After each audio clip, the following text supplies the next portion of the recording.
نہیں، لیکن جاتا ہے یہاں سے فیض لے کر، اپنی زندگی لے کر آتا ہے نبینا، لیکن میرے مخدوم کی وہرے نگاہ ولایت، وہرے میرے مخدوم کی عطا، آتا ہے روتا ہوا، لیکن میرے مخدوم نے وہ گلاب کا پھول اس کے دامن میں عطا کرتے ہیں، ہر رونے والا مسکراتا نظر آتا ہے۔ آخر یہ فیض ہے کہاں کا؟ تو آپ کو یہ کہنا پڑے گا، یہ فیض جناب محمد رسول اللہ صلی اللہ علیہ وسلم کا وہ کنیکشن جو میرے مخدوم کی چوکھٹ کا ہے، یہ مدینے والی مصطفیٰ کی چوکھٹ سے کنیکشن ہے۔ میرے عزیزو، میرے دوستو، آؤ میں آپ کو بتاؤں اللہ کا ڈرنا کیسے کہا جاتا ہے۔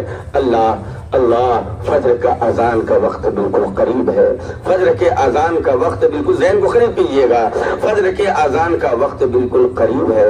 حضرت عمر فاروق رضی اللہ تعالیٰ نے دور خلافت کے مسرت پہ بیٹھے ہوئے ہیں، جیسے ہی اپنے گھر سے نکلتے ہیں، بے ذہن کو قریب کر کے سنیں گے، جیسے ہی گھر سے نکلتے ہیں فاجان فجر کے لیے کہ ہم مسجد نبوی کے دروازے میں پہنچیں گے اور حضرت بلال اذان دیں گے، الصلاۃ خیر من النوم، اے لوگوں سب سے بہتر نماز ہے، اے لوگوں سب سے بہتر نماز ہے، اللہ اکبر۔ جیسے ہی حضرت عمر فاروق رضی اللہ تعالیٰ نے جیسے ہی اپنے گھر سے نکلے ہیں اور گھر سے نکلتے نکلتے جیسے ہی مسجد نبوی کے اسی راستے پہ چلی ہے، لیکن اسی راستے پہ یار غار مصطفیٰ کا گھر ہے، جسے زمانہ صدیق اکبر جانتے ہیں، جسے یار غار مصطفیٰ کہا جاتا ہے، جسے زمانہ صدیق اکبر کہتے ہیں، اللہ اکبر۔ جیسے ہی حضرت عمر فاروق رضی اللہ تعالیٰ نے حضرت صدیق کے مکان کے قریب پہنچے ہیں تو دروازے پہ کیا دیکھ رہی ہیں؟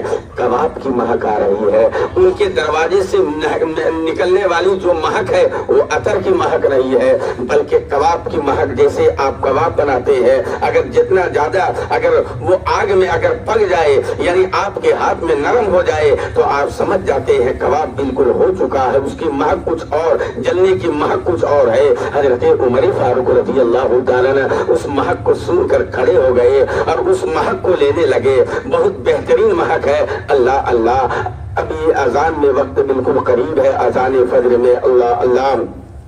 حضرت عمر فاروق رضی اللہ تعالیٰ دروازے پہ دستک دیتے ہیں، جیسے ہی دستک دینا تھا حضرت صدیق اکبر دروازہ کھولتے ہیں۔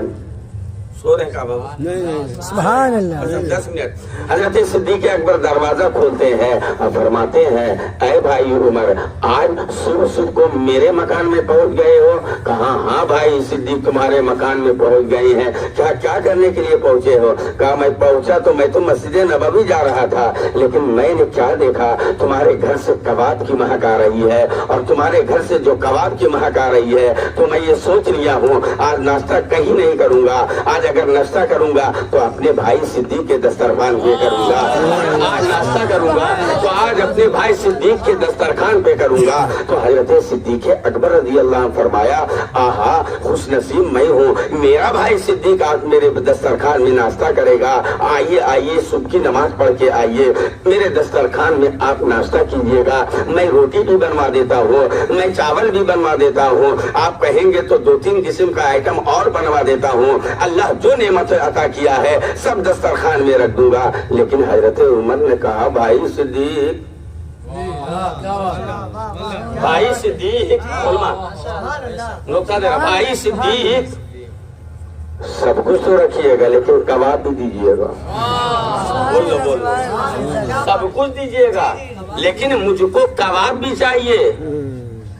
کہا بھائی عمر، میرے گھر میں تو کباب نہیں ہے، میرے گھر میں تو کباب نہیں ہے، چاول میں لاتا ہوں، آٹا میں لاتا ہوں، سارے ساجو سامان میں لاتا ہوں، میرے گھر میں کباب اگر ہوتا تو میں تو تمہیں کھلا دیتا، لیکن میرے بھائی عمر میرے گھر میں کوئی کباب نہیں ہے۔ اتنا کہنا تھا مسلمانوں۔ حضرت عمر سوچ رہے ہیں، واقعی میں حضرت میں سنگا جو ہوں یہ بھی سچ ہے، لیکن میرا بھائی صدیق جو کہہ رہا ہے ان کے بارے میں تو اللہ کے رسول نے فرمایا ہے یہ صدیق یہ تو جنتی ہے، اللہ اکبر کبیرہ۔ بہرحال آئی گئی بات ہو گئی، ختم ہو گئی۔ آؤ ذہن کو قریب کرنا مسلمانوں، یہ بات یہاں اسٹاپ رکھو۔ لیکن جب حضرت صدیق اکبر رضی اللہ تعالیٰ نے دور خلافت کر رہے تھے، جب ان کا انتقال ہو گیا، ان کی بیوی بیوہ ہو چکی، تو ان کی بیوہ بیوی سے حضرت عمر نکاح کرتے ہیں، اور جب نکاح کرتے ہیں تو پہلی رات ہے، میاں بیوی کی ملاقات ہے۔ حضرت